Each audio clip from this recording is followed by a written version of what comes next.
pertama yaitu masa perjuangan pada 1945 sampai 1949. Masa perjuangan adalah periode setelah Indonesia memproklamasikan kemerdekaan pada 17 Agustus 1945 hingga pengakuan kedaulatan oleh Belanda pada tahun 1949.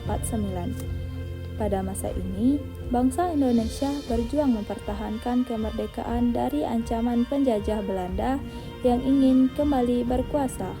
Perjuangan dilakukan melalui dua cara, yaitu perjuangan fisik seperti pertempuran Surabaya dan Bandung Lautan Api, serta perjuangan diplomasi seperti Perjanjian Linggarjati, Renville, dan Konferensi Meja Bundar.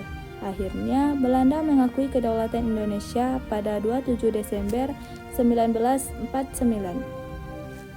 Yang kedua yaitu demokrasi liberal pada 1950 sampai 1959.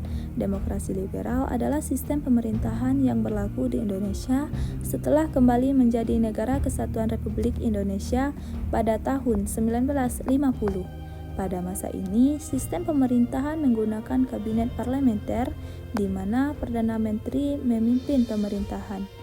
Ciri utamanya adalah banyaknya partai politik dan sering terjadi pergantian kabinet karena kurang stabilnya pemerintahan.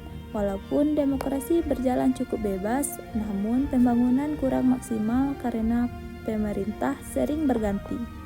Yang ketiga yaitu demokrasi terpimpin pada 1959 sampai 1965. Demokrasi terpimpin dimulai sejak Presiden Soekarno mengeluarkan Dekret Presiden 5 Juli 1959 yang membubarkan Konstituante dan kembali menggunakan Undang-Undang Dasar 1945.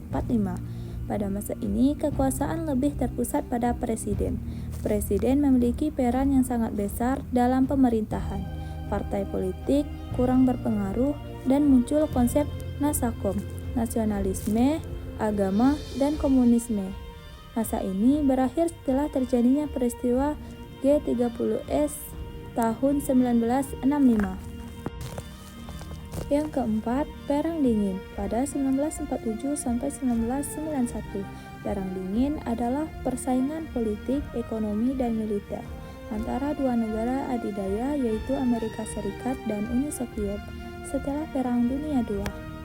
Disebut dingin karena tidak terjadi perang langsung antara keduanya, tetapi melalui perlombaan senjata, teknologi, pengaruh ideologi, dan perang di negara lain seperti Perang Korea dan Perang Vietnam.